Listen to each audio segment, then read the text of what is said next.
Hello दोस्तों। तो स्वागत है आपका अपने YouTube channel school stream doubt पर। और आज के इस वीडियो में हम देखेंगे बेसिक फिजिक्स का लेक्चर नंबर कौन सा है, देख रहे हो आप रेगुलर, कौन सा आ गया 7, जिसमें देखेंगे इंटीग्रेशन, समाकलन। समाकलन कैसे होता है। इससे पहले वाले लेक्चर में क्या देखा था, मैक्सिमम और मिनिमम का कंसेप्ट देखा था। किस पे डिपेंड करता है वो, डिफरेंशिएशन पे, लेक्चर नंबर 6। और उससे पहले 5 ही आता है, 6 से पहले। 5 में क्या देखा था, डिफरेंशिएशन क्या होता है, मतलब क्या होता है, उसके बारे में क्वेश्चन देखे थे, उसके हर फॉर्मूले पे क्वेश्चन भी डिस्कस किए थे। तो आज देखते हैं इंटीग्रेशन और इस पे करते हैं क्वेश्चन डिस्कस। तो सबसे पहले इंटीग्रेशन का मतलब क्या होता है, मीन सबसे बड़ी बात ये होती है।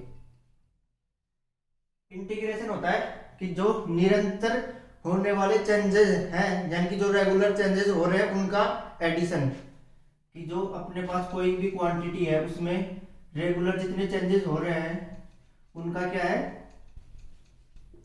एडिशन है एक तरह से। यदि अपन उन सब चेंजेस को ऐड कर दें तो उसे बोलते हैं इंटीग्रेशन। जैसे मान लो आप जा रहे हो, यहां से वही सेब वाली कहानी देख लो एक बार, न्यूटन वाली। सेब न्यूटन पे गिर रहा है ना सेब, तो क्या होगा, यहाँ पे खड़ा है मानो न्यूटन इस पॉइंट पे।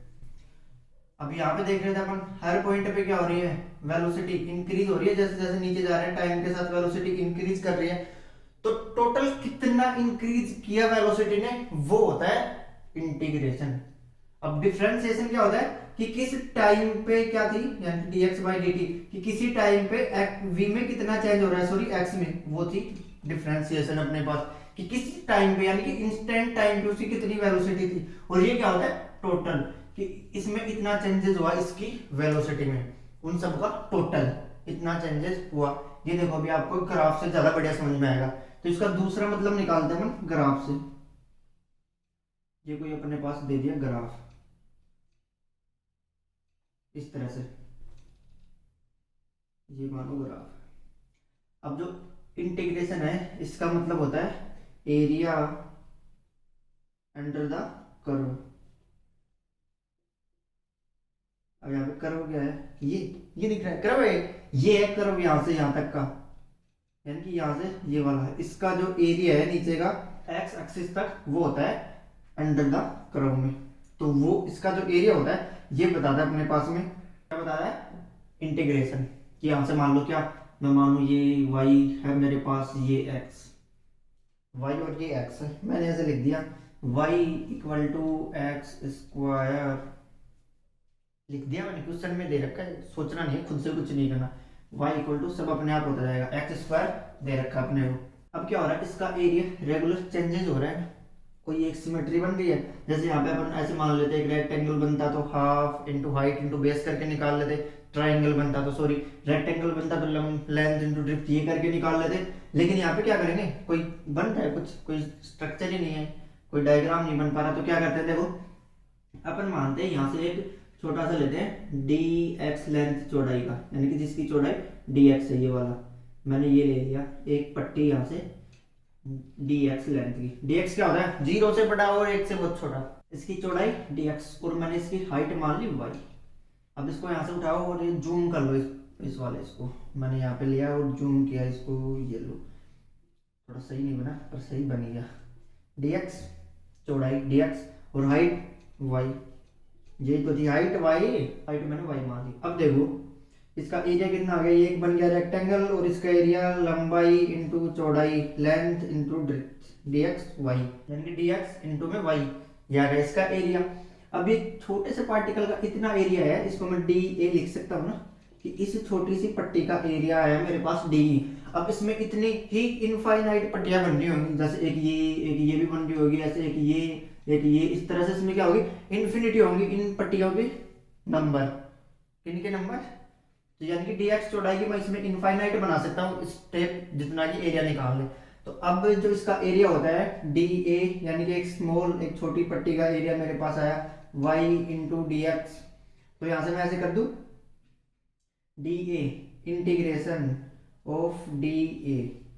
अब ये होता है इंटीग्रेशन का सिंबल, क्या ये, कि मैं इन एरिया जितना एक पट्टी का एरिया मानो 1 2 3 4 5 6 इस तरह से इसमें इनफाइनाइट बन रही होगी, उन सबको मैं ऐड कर दूंगा 1+2+3+4+5 ऐसे ऐसे इनफाइनाइट तक चला गया, तो मेरे को एरिया मिल जाएगा यहाँ से।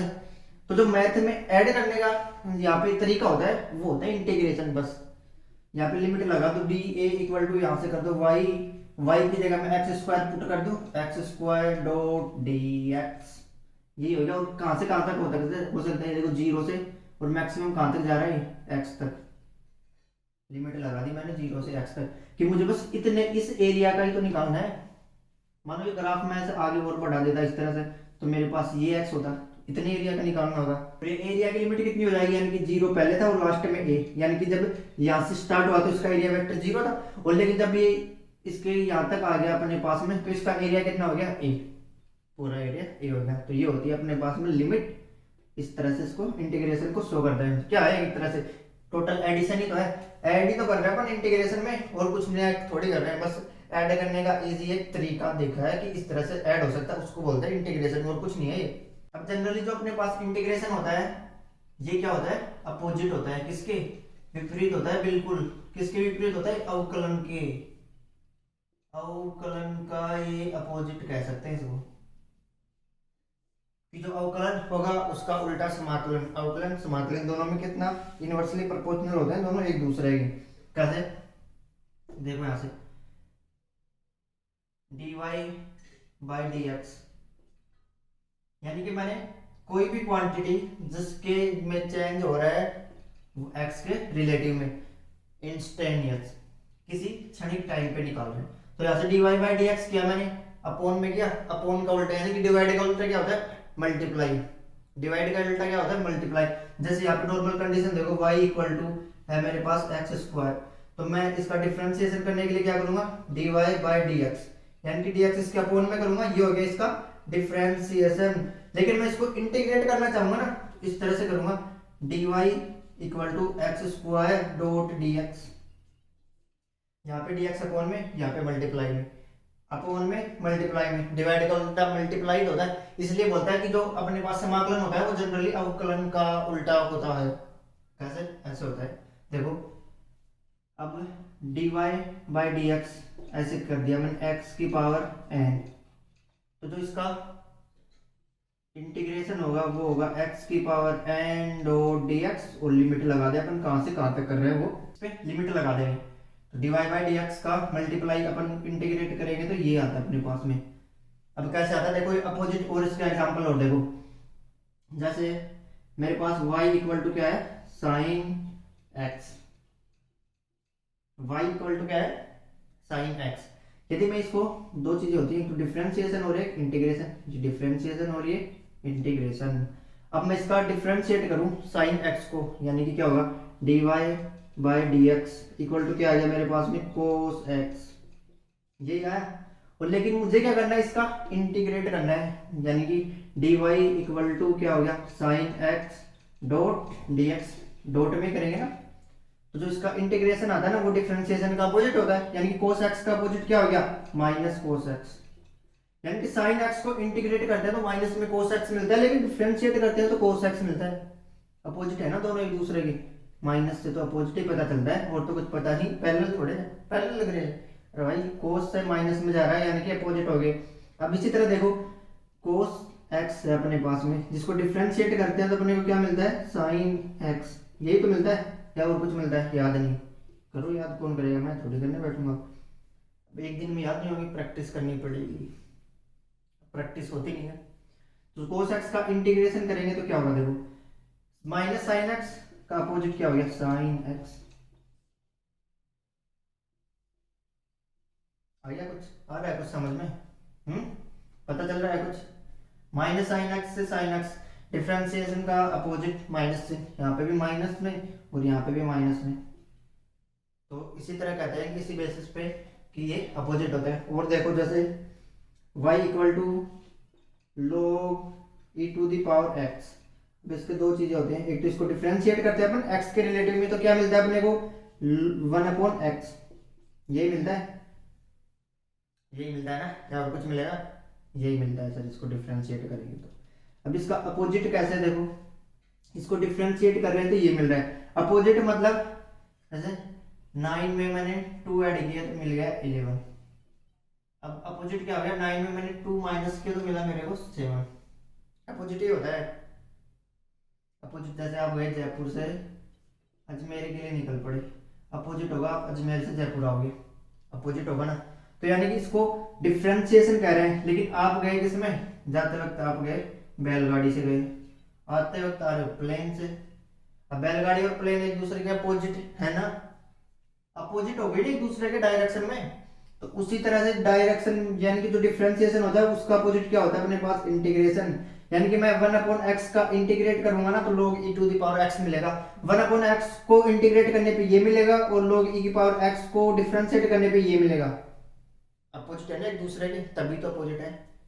एक दूसरे में कैसे हो रहे हैं, चेंजेबल। यही आ रहा है, पता चला यहाँ से अवकलन और समाकलन एक दूसरे के अपोजिट होते हैं। अब देखते हैं समाकलन पे कुछ फॉर्मूले देखने चाहिए या नहीं, देखें तो भी उसके बिना कैसे काम होगा भाई।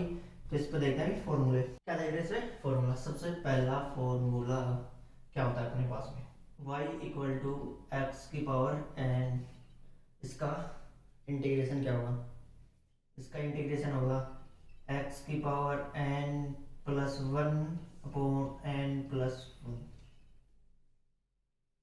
इसका इंटीग्रेशन ये होगा, क्या होगा यहाँ से इंटीग्रेशन dy का, ये आएगा अपने पास में एक्स एन प्लस 1 अपॉन में n प्लस 1। अब अवकलन की तो अपोजिट है, बताओ कैसे अपोजिट है, देखो खुद से सोचो। अवकलन में यहाँ पे क्या कर रहे थे, n यानी कि मल्टीप्लाई, मल्टीप्लाई का अपोजिट डिवाइड, मल्टीप्लाई का अपोजिट डिवाइड। उसमें कर रहे थे माइनस में 1, यहाँ पे कर रहे हैं प्लस में 1, है ना अपोजिट। लग रहा है ना, कुछ आ रहा है, फील हो रहा है। तो कैसे ये होता है अपने पास में, मैं ऐसे कर दूं y equal to x square, तब क्या होगा dy इक्वल टू, इंटीग्रेट करने के लिए डॉट में dx लगता है ना, जैसे डिफरेंशिएट करने के लिए अपॉन में dx लगता है, यहाँ पे डॉट में, डॉट से करते हैं मल्टीप्लाई में लगता है। तो यहाँ पे देखो x का x लिख लिया मैंने। सबसे पहले n प्लस 1 यानी कि 2 प्लस 1, 2 प्लस 1 कितना हो गया x की क्यूब बाय 3, x की क्यूब बाय 3, यही तो हुआ ना। जब y equal to x n दे रखा है तो उसका डिफरेंशिएशन ये होता है, सॉरी इंटीग्रेशन। अब देखो ऐसा आपको दे रखा होता y इक्वल टू x की पावर 4 तो कितना हो जाता x 5 upon 5 n plus 1 upon n plus 1, सीधा ऐसे आ जाएगा। एक जोड़ना और एक से ज्यादा से डिवाइड करना है, एक जोड़ना और एक से ज्यादा से डिवाइड करना। अब ये देखा, अब यहाँ से एक चीज और देखते हैं, जैसे इसमें होता है एक कांस्टेंट हो रहा था क्या c, जिसे बोलते हैं इंटीग्रेशन कांस्टेंट, समाकलन नियतांक। ये समाकलन का रूल होता है, यदि यहाँ पे अपन लिमिट को हटा देते हैं ना, लिमिट हटा दी मैंने, तो ये कांस्टेंट का यूज करते हैं कि कहां से कहां तक इतने नियतांक का अपन ने लिमिट की।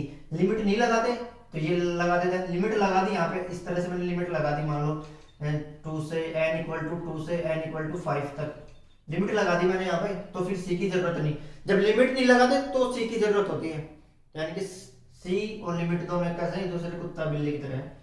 लिमिट आते ही c भाग जाएगा, c के आते ही लिमिट भाग जाएगी, यही तो है ना। तो यानी कि यहाँ पे लिमिट नहीं ऐड कर रहा, मैं c ऐड कर रहा हूँ, तो ये रहेगा फॉर्मूला नंबर फर्स्ट। फिर दूसरा क्या है अपने पास में, साइन एक्स डी एक्स, इसका क्या मिलेगा मेरे को, माइनस में कोस एक्स, क्यों, यही तो मिलेगा। फिर तीसरा देखा कैसे मिलता है, इसका डिफरेंशिएशन होता है कोस एक्स, माइनस में कोस एक्स होता है। फिर cos x dot d x, इसका मिल रहा है मेरे को क्या, साइन एक्स। डिफरेंशिएशन दोनों अपोजिट होते हैं माइनस प्लस के सिंबल के साथ। अब देखो ये तो मिल रहा है अपने को जनरली, अब क्या जनरली, यहाँ पे लिमिट नहीं लगा रहे तो कांस्टेंट कौन लगाएगा, कांस्टेंट लगा भाई, कांस्टेंट c। अब एक इक्वेशन दे दी अपने पास में, साइन ओमेगा t प्लस के एक्स, इसको डिफरेंशिएट करना है, ये लो ये लगा दिया dx। अब किसके रिलेटिव में करना है, dx के रिलेटिव में। तो यहाँ पे देखो कौन कौन चेंजेबल हो गए, सबसे पहले dx बदलेगा तो kx बदलेगा, बदलेगा या नहीं, सबसे पहले kx का इंटीग्रेट कर लो, kx डॉट dx क्या मिलेगा मेरे को, x, k तो कांस्टेंट आ गया ना, x में चेंज होगा कितना, x 1 प्लस 1 अपॉन 1 प्लस 1 कितना, x स्क्वायर बाई 2, ये आएगा kx में इतना चेंज होगा। ओमेगा टी में कोई चेंज नहीं होगा। साइन का क्या होता है माइनस में, तो यहाँ पे देखो साइन ओमेगा टी प्लस के एक्स में कितना चेंज होगा, ये आएगा मेरे पास में कोस माइनस में ओमेगा टी प्लस के एक्स अपॉन में क्या करना है, बस अब अपॉन में क्या करना है, ये लगाना है, इसका इंटीग्रेट डिफरेंशिएशन थोड़े कर रहे हैं जो यहाँ पे ये वाला कंसेप्ट लगा रहे हो आप लोग, ये लगाते हैं डिफरेंशिएशन के लिए। अब एक्चुअली समाकलन में क्या होता है कि पहली राशि का समाकलन होता है, बाकी सब जितने भी वेरिएबल होते हैं उनका होता है उकलन, तो वो कंसेप्ट थोड़ा लंबा होता है। तो आप डायरेक्ट याद रखना कि जैसे ये आ रहा है minus cos omega T plus के एक्स, तो वहां पे डिफरेंशिएशन में क्या कर रहे थे अपन, ओमेगा यहाँ पे सॉरी के यहाँ पे लगा देते ना मल्टीप्लाई में, तो उसका अपोजिट क्या कर रहे हैं, के यहाँ पे लगा देंगे बस अपॉन में। तो क्या किया मैंने यहाँ पे इसका इंटीग्रेशन, जबकि इसका डिफरेंशिएशन क्या होता है, यानी कि यहाँ पे dy बाय dx ये आता है ना, dx यहाँ से उठ के यहाँ पे आ जाता है, तो कितना आता है मेरे पास में, साइन का कितना होता है cos ओमेगा टी प्लस के एक्स प्लस में आता है ना, और यहाँ पे की यहाँ पे आ जाता है, यहाँ पे अपॉन में आ रहा है, ये यहाँ पे आ रहा है। ये वाला कंसेप्ट इस जगह याद रखना होता है, इसमें इंटीग्रेशन में ये नहीं लगाएंगे, इसको फॉलो नहीं करेंगे। तो उसी तरह ये होता है, प्लस में यहाँ पे कांस्टेंट और दे दो, लिमिट नहीं दे रखी तो कांस्टेंट दे दो। तो इस तरह से होता है इंटीग्रेशन पे फॉर्मूले। और देखते हैं इसके इंटीग्रेशन करना है मेरे को किसका, 1/x का, इसका आता है कितना डॉट dx करना है, इसका मिलता है log e to the x, log ex basis में e और कांस्टेंट को लगाएंगे यहाँ पे हैं, पांचवा देखते हैं अपन, 1 सॉरी किसका e to the power x, इसका करना है dx। अब मैं log e to the base होता है ना, इसको पावर निकल जाती है मुझसे, ये बेस है पावर नहीं होती। आप सोच रहे हैं यहाँ पे पावर यहाँ पे पावर, दोनों में डिफरेंस है। तो देखो इसका कितना होता है e to the power x plus में कांस्टेंट c, इसका इसमें कोई चेंजेबल नहीं होता, इसमें कोई चेंज नहीं होता। ई वाले में आप माइनस लगाओगे लॉगरिथम से आएगा प्लस यहाँ पे, तो जितना ये होता है उतना इसका होता है। इसका डिफरेंशिएट देखा तो वो भी e to the power x ही होता है ना, तो इसका डिफरेंशिएशन होता है ना इंटीग्रेशन होता है, e to the power x ही रहना है। तो ये देखिए इसमें कुछ जनरल फॉर्मूले, इजी से फॉर्मूले होते हैं, डिफरेंशिएशन आता है, ये अपने आप आ जाएगा। क्वेश्चन प्रैक्टिस करते हैं तब पता चलता है ना कितना इजी है, कितना समझ में आ रहा है। हम देखते हैं कुछ इस पे क्वेश्चंस, इस पे देख रहे हैं पर ऐसे लल्लू पल्लू क्वेश्चन नहीं देखेंगे, दो बड़े क्वेश्चन देखेंगे जो दिमाग के पुर्जे खोल दे आपके, टाइट कर दे, जो ढीले हो रखे हैं वो शार्प होगा। एक ही क्वेश्चन में 3-4 आंसर पे देख लेंगे। भी देखो जैसे x square minus cos x plus 1/x, इसका करना है मेरे को इंटीग्रेट x के रिलेटिव में, कर दो फटाफट। तो देखो इसका हल सिस्टम से चलेगा भाई, हल देखो इसका हल लिखा होता है ना सर, तो क्या होगा एक्स स्क्वायर का एक्स स्क्वायर, इसको इससे मल्टीप्लाई कर दो डॉट dx, इंटीग्रेट करना है, लिमिट नहीं दे रखी अपने को कुछ भी, फिर कर रहे हैं माइनस में इसका cos x डॉट dx, इसी तरह से होगा क्योंकि तीनों क्या है चेंजेबल है, वेरिएबल है। फिर लगा दो प्लस 1/x डॉट dx, यानी कि तीनों का अलग अलग करके जोड़ दो, वो u प्लस वी प्लस डब्ल्यू डिफरेंशिएशन में कर रहे थे अपन, वही तो ये कर रहे हैं। अब देखो यहाँ से एक्स स्क्वायर में कितना होगा अपने पास में, x square x n plus 1/n+1, ये तो होता है। तो n+1 ये कितना आ गया x की क्यूब अपॉन 3, ये लो लिमिट लगा दी, फिर सॉरी माइनस का सिंबल है माइनस। cos x का कितना होता है, cos x का होता है sin x, याद है ना सबको, sin x, फिर प्लस 1/x डॉट dx, इसका क्या करेंगे भाई 1/x डॉट dx, 1/x। अब यहाँ पे कई महापुरुष दिमाग लगाएंगे, x equal to -1 dot dx, वही x इक्वल टू n+1/n+1, यानी कि x equal to -1 plus 1 upon -1 plus 1 x to the power 0। x से खत्म हो गया, x गया कहाँ है, तेल लेने गया है ना। ये नहीं होता, ये फॉर्मूला लगता है जब n is not equal to 1, जब n 1 हो जाता है ना तब वो 1/x log x बताकर रखा है, इसको बताया यहाँ पे लिखा शायद इसी एरिया में लिख रखा है, वापस करके देख लो, पॉज करके देख लो, रिवाइज कर लो, नोट्स में लिख रखा है वहीं पे। 1/x से कितना होता है log e to the power e to the basis e, power निकलता है मुंह से, e to the base e। तो ये है इसके पास मेरा क्या इंटीग्रेशन खत्म हो गया है। वो लिमिट वाला खेल तो बच्चे रहा ना, लिमिट तो है ही नहीं यहाँ पे, लिमिट नहीं है तो क्या करेंगे, इसको हटा के कांस्टेंट यूज कर देंगे, यानी कि x² -3 sin x plus log base e x, ये कर दिया। अब एक कांस्टेंट यूज कर दो यहाँ पे, लिमिट हटा के कांस्टेंट, ऐसे नहीं इसका कांस्टेंट अलग से, इसका कांस्टेंट अलग से, इसका कांस्टेंट अलग से, क्योंकि तीनों का कर तो एक ही साथ रहे हैं ना। क्या क्या कर रहे हैं, इंटीग्रेशन। तो dx यानी कि लिमिट यहाँ पे इस तरह से लगती है लिमिट। अब यहाँ पे लिमिट नहीं है तो यहाँ पे एक ये सिंबल ऐड कर देंगे अपन, क्वेश्चन है तो इसमें थोड़ी ऐड करेंगे, आंसर में ऐड कर देंगे। तो देखा क्वेश्चन, इसमें कितने तीन जितने फॉर्मूले बड़े सबका यूज हो गया और एक नया और मिल गया, कैसे करते हैं। तो एक क्वेश्चन और देख ले, ऐसा ही कोई, ऐसा तो नहीं देखेंगे, अलग कंसेप्ट पे देखेंगे ना, एक कंसेप्ट पे थोड़े घिसते रहेंगे बार बार। अब देख रहे हैं क्वेश्चन नंबर 2, ये बड़े क्वेश्चन देखेंगे। 1/ax plus B dot dx, इसका वैल्यू कितनी होगी, कितनी होगी छोड़ देंगे। एक तो लो, एक ऊपर से इंटीग्रेशन, दोनों को एक दूसरे में घुसेड़ रखा है, यहाँ से छोड़ दे। फिर यहाँ से शुरू होती है बच्चों की रिपीट करने का क्या चॉइस, अगले साल देखेंगे, रिपीट करते हैं। अभी इस साल तो यही समझ लेते हैं, यही समझ से बार काम खत्म। देखो ax प्लस बी इसका इंटीग्रेशन करेंगे अपन 1 में, तो यानी कि सबसे पहले ax प्लस बी। तो चलो अपने को वो तो याद है ना डिफरेंशिएशन, उसमें क्या कर रहे थे, उसमें कर रहे थे यहाँ पे ax प्लस बी होता है log e to the ax plus B, ये किया था अपन। वहां पे अपॉन में लिखते थे, यहाँ पे मल्टीप्लाई में लिख रहे हैं, वहां पे अपॉन में, यहाँ पे मल्टीप्लाई में। फिर क्या कर देंगे यहाँ से, देखो उसका अपोजिट ही तो करना है, log ax प्लस बी। अब वहां पे क्या करते थे, मल्टीप्लाई करते थे ना। अब यहाँ पे देखो ax वेरिएबल ax है ना, तो एक के साथ जो आ रहा है उसको यहाँ पे लिख देते हैं, उसका अपोजिट इस तरह से होगा। तो एक ये नया फॉर्मूला मिला अपने को, नोट डाउन कर लो, ये इतना दिमाग नहीं लगा पाएंगे वहां पे। तो log ax plus B upon A, किसका 1/ax plus B dot dx का। तो ax प्लस बी को ऊपर ले जाएंगे और जो एक के साथ होगा ना गुना में, उसको लिखते हैं। अब यहाँ पे लिमिट नहीं दे रखी तो प्लस सी कर लेंगे, लिमिट दे रखी होती कुछ x1 से x2 तक तो सी को हटा लेते हैं यहाँ से। तो यहाँ से खत्म होता है इंटीग्रेशन, डिफरेंशिएशन, इंटीग्रेशन। अब होता है बेसिक फिजिक्स का एक पार्ट यहाँ से कंप्लीट हो जाता है। फिर बचते हैं इसमें ट्रिग्नोमेट्री कंसेप्ट आते हैं और एक लोगरिथम का आता है, कुछ 4-5 फॉर्मूले हैं ट्रिग्नोमेट्री में, 2-4 फॉर्मूले, तो वो देखते हैं फिर अपन नेक्स्ट लेक्चर से। देखे या नहीं, देखने तो पड़ेंगे वो भी भाई।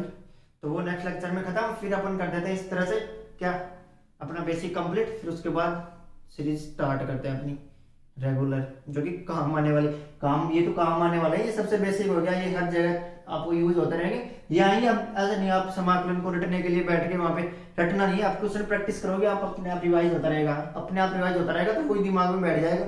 फिर जो क्वेश्चन में नहीं हो रहा ना, यानी कि जो क्वेश्चन में जैसे अपने पास सेक स्क्वायर, टेन स्क्वायर, इनके इंटीग्रेशन डिफरेंशिएशन काफी कम यूज होते हैं, तो इनका अपने को याद भी नहीं रहता है, जल्दी से याद भी नहीं रहता है, क्योंकि इनके यूज कम है। तो जिस तरह से जितने ज्यादा यूज करोगे आप, प्रैक्टिस करोगे, उतने ज्यादा आपके याद रहेंगे।